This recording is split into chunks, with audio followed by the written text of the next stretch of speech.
Dah jumpa foto yang awak cari tu? Dah, ada juga yang menarik. Apa yang menariknya? Sebenarnya, berbudi bahasa dan beradab sopan ni bukan setakat amalan saja, malah sudah menjadi identiti masyarakat Malaysia. Maksudnya? Maksudnya, orang luar atau pelancong asing mengenali Malaysia oleh kerana masyarakatnya yang berbudi bahasa, saling tolong-menolong dan tidak mementingkan diri sendiri. Kalau macam tu, baguslah. Lagipun, kita memang disarankan untuk sentiasa bertolak ansur sesama kita pada setiap masa. Kesopanan dan kesusilaan salah satu daripada rukun negara kita. Atas dasar ini jugalah kita mesti sentiasa menjaga keharmonian kita semua. Sebenarnya adat sopan ni sangat luas pengertiannya. Kalau dilihat dari diri kita sendiri, kita sudah diajar oleh ibu bapa kita untuk sentiasa bersopan santun apabila bercakap dengan orang yang lebih tua. Kalau kita berjalan di hadapan mereka, kita hendaklah membongkokkan sedikit badan kita. Kalau kita berjumpa dengan mereka, kita hendaklah terlebih dahulu menghulurkan tangan bersalaman dengan mereka. Dan banyak lagi. Kalau kita dan kawan-kawan, Kalau kita berbual-bual dengan kawan-kawan, kita hendaklah menggunakan pertuturan yang baik-baik. Kita tidak boleh menggunakan kata-kata yang kesat, tidak boleh mengejek kawan-kawan kita dan tidak boleh memanggil kawan kita dengan nama-nama yang tidak baik. Banyak sebenarnya kalau kita hendak bercerita tentang adat sopan ni. Yelah Kak Nadia, saya pun setuju. Apa yang kamu setuju? Kamu bukan tahu apa-apa. Hafiz, ini salah satu contoh pelakuan kurang beradab. Kita tidak boleh memperlekeh-lekehkan kawan kita walaupun untuk tujuan bergurau. Manalah tahu gurauan kita tu mungkin akan membuatkan kawan kita kecil hati. Saya minta maaf Jun, saya janji saya takkan buat lagi. Okey, apa kata kita tengok dulu sketsa kita kali ni. Nak?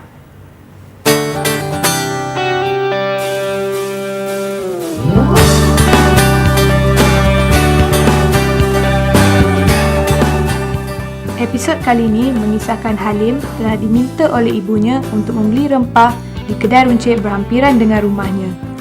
Dia telah mengajak rakannya Syarul untuk menemankan dia pergi ke kedai tersebut. Lim, awak tak letak basikal tu elok ke? Biar lagi pun sekejap ke. Salahnya ganggu jalan orang lain lah. Kalau awak nak, awak betul kat sini. Saya nak cepat Pergi dulu. Syarul membetulkan kedudukan basikal Halim. Dia hanya menggelengkan kepalanya sahaja, tanda tidak setuju dengan perbuatan Halim.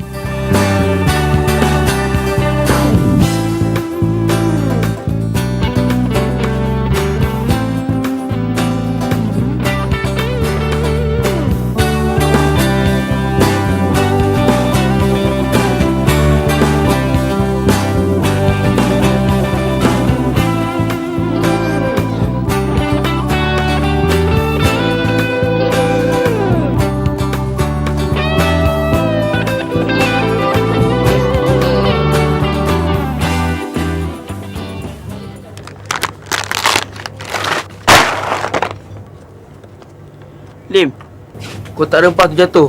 Habis bersepah. Biarlah, bukan saya buat. Saya ingat boleh awak angkat balik. Payah, saya cepatlah.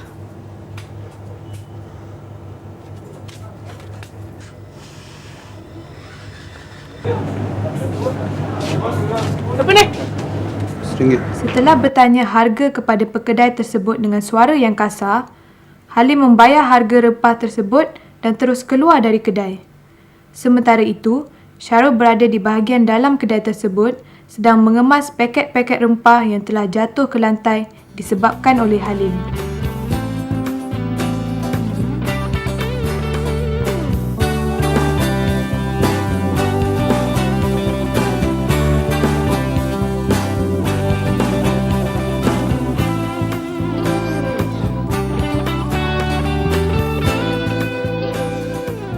Selamat. Kemas rempah tadi. Kerja diorang kan ada. Kenapa saya kena buat? Tak baik, Lim. Kita yang salah. Kita kenalah bertanggungjawab. Lagipun, bukannya susah sangat. Di sekolah, kan cikgu mengajar kita tentang adat sopan. Inilah masanya nak buat. Semenjak kejadian tersebut, Halim mula menyedari perbuatannya selama ini adalah tidak sopan. Dia berazam pada dirinya sendiri untuk menjadi seorang yang bersopan santun dan menjaga adab-adab dalam kehidupannya.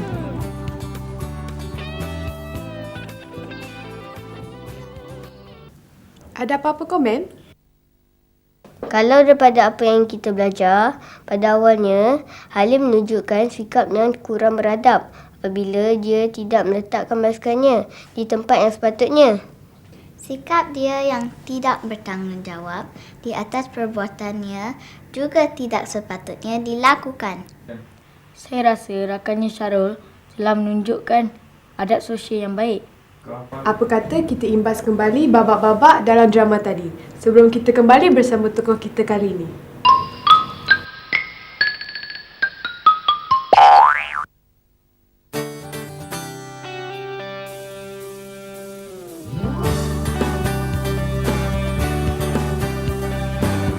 Lim, awak tak letak basikal elok ke?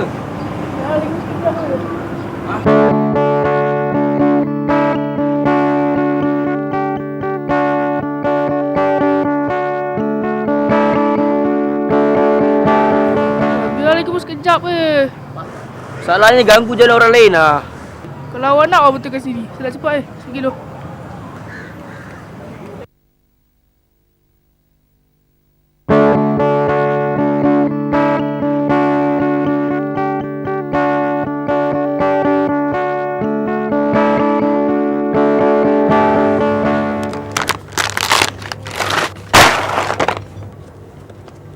Lim, kau tak rempah tu jatuh.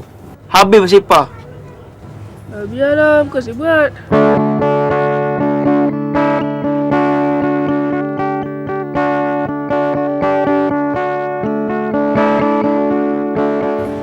Saya ingat boleh awak angkat balik. Payah, saya cepatlah.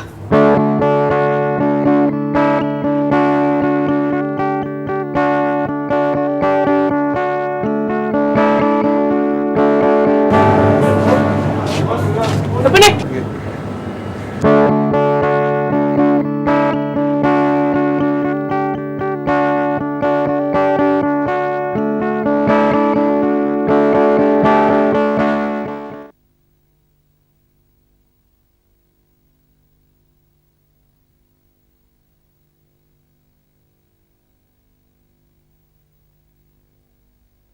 Kerja diorang kan ada, kenapa saya kena buat? Tak baik Lim, kita yang salah. Kita kenalah bertanggungjawab. Lagipun, bukannya susah sangat. Di sekolah, kan cikgu mengajar kita tentang adab sopan. Inilah masa yang nak buat.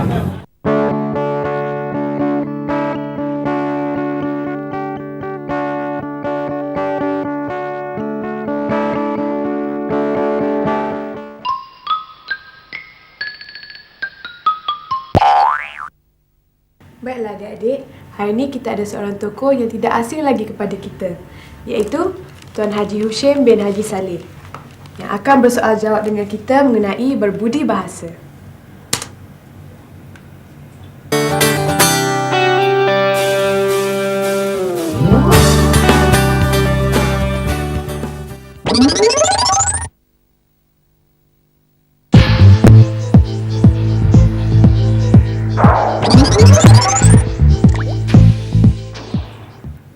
Assalamualaikum dan selamat sejahtera Tuan Haji. Waalaikumsalam warahmatullahi wabarakatuh. Khabar baik. Adik-adik apa khabar Khabar baik. Kami di sini ingin menemu ramah Tuan Haji mengenai adab sopan. Boleh. Apa soalan ni? Minta maaf Tuan Haji, soalan saya yang pertama ialah, apakah sebenarnya maksud perlakuan adab sopan? Perlakuan adab sopan sebenarnya hidup kita ni kita perlu kepada kata orang hidup berbudi bahasa. Hormat menghormati kepada orang yang lebih tua. Kalau kat sekolah tu kita hormat kepada ayah, kat sekolah kita hormat kepada cikgu, kepada kata orang ibu bapa dan sebagainya, dan juga kawan-kawan Jadi rasa hormat ini biasanya timbul apabila adanya kata orang tu kita rasa sayang kita rasa misalnya bagaimana kita menghargai jasa-jasa orang yang lebih tua daripada kita. Jadi rasa hormat ini timbul dalam diri seseorang itu ialah melalui dasar dan juga didikan yang diberi oleh orang yang terdahulu daripada kita.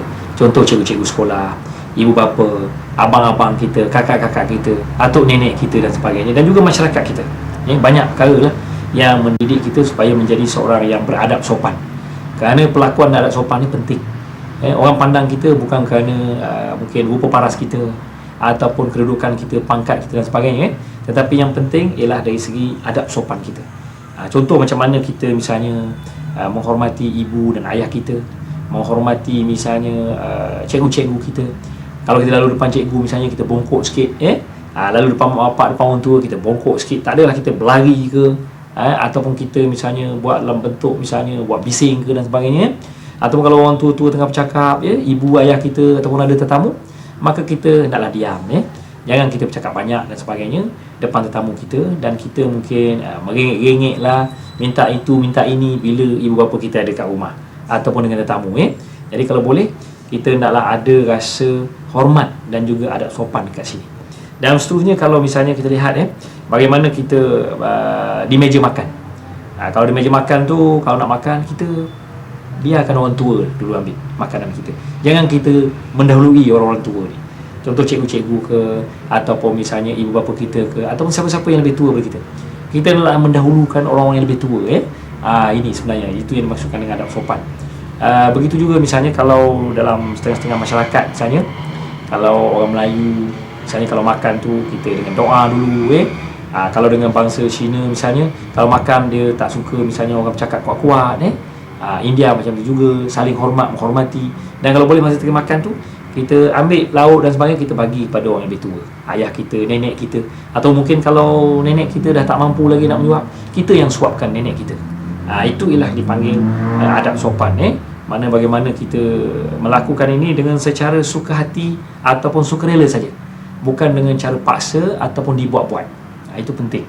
Dan begitu juga misalnya kita sebagai seorang anak murid di sekolah, kita adab kita belajar dengan cikgu. Kita hormat cikgu kita. Sebab ilmu yang diberikan oleh cikgu tu, barakah atau berkat tu, ataupun kita kata memberi satu kesan yang mendalam kepada anak muridnya apabila ilmu itu berkat. Ataupun cikgu bagi itu, makna kita berterima kasih kepada cikgu. Lepas cikgu mengajar, kita terima kasih kepada dia dan sebagainya. Jadi ini semua anak-anak perlu kita ambil kira dalam proses kehidupan kita hari, dan ini dan dimasukkan dengan adab sopan. Begitu juga misalnya kita adab sesama rakan. Kita jangan sekali-kali dengan rakan-rakan kita dan sebagainya kita bercakap kotor atau maki hamun kawan kita. Kita hormat dia, kawan kita tu. Kita jangan sekali-kali misalnya mengumpat, mencaci ataupun mengeji kawan-kawan kita, ataupun kita memalukan kawan-kawan kita di khalayak ramai, ataupun kita misalnya merendah-rendahkan martabat kawan kita di khalayak ramai. Jadi ini semua ialah adab sopan yang perlu kita jaga. Kita hendaklah sentiasa hormat, kita hendaklah sentiasa pandang mulia pada kawan-kawan kita. Satu lagi ialah beradab kepada tetamu-tetamu kita. Kalau datang rumah kita, kita layan dengan baik, kita hormat dia dan sebagainya. Jangan kita rasa sombong, bangga diri pada tamu kita dan sebagainya.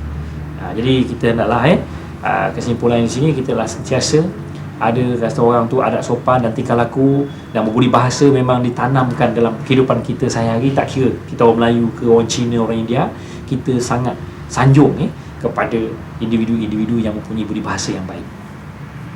Mengapakah beradab sopan perlu dijadikan budaya?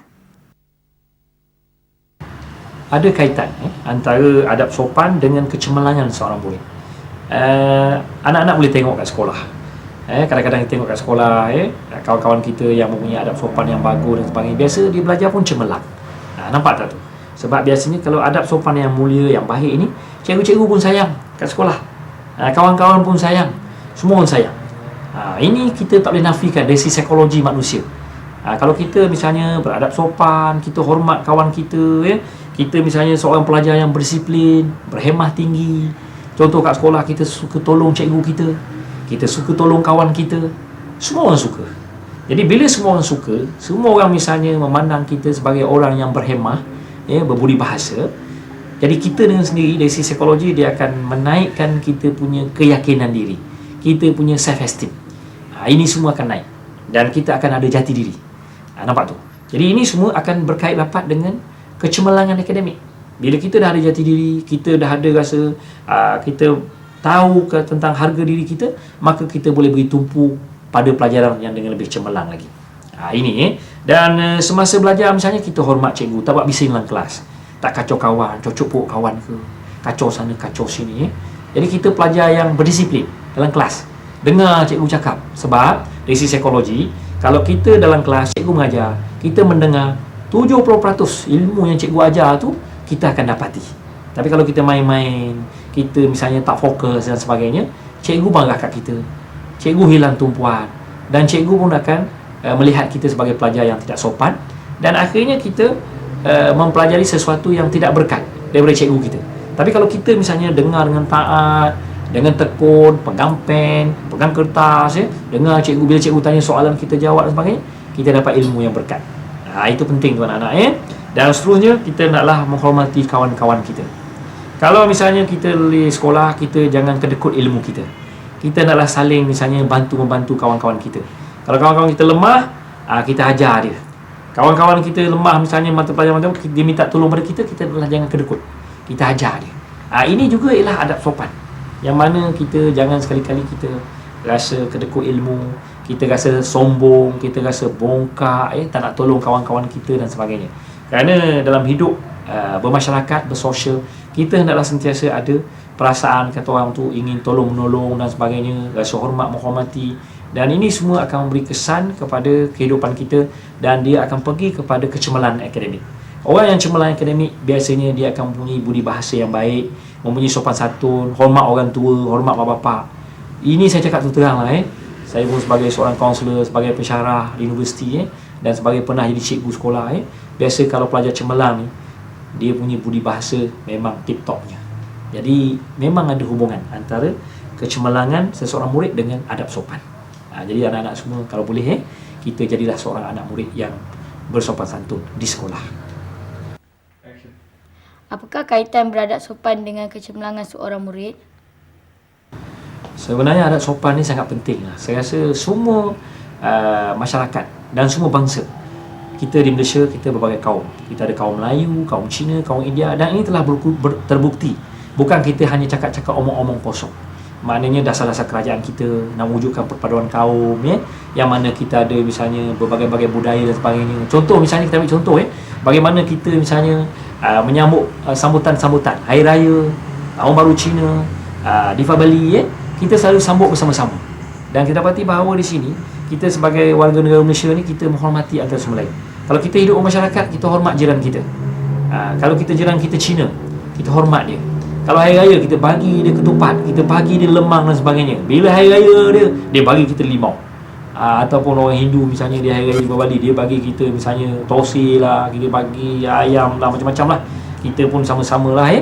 Jadi ini kita nampak bahawa dari segi untuk melahirkan insan yang menghormati antara satu sama lain ni, kita naklah ada satu, kata orang tu, rasa hormat menghormati. Dan ini kalau boleh kita jadikan sebagai satu budaya yang sangat baik dalam negara kita. Dan inilah yang menyebabkan negara kita ni menjadi satu negara yang aman damai. Bukan senang untuk memupuk perpaduan kaum.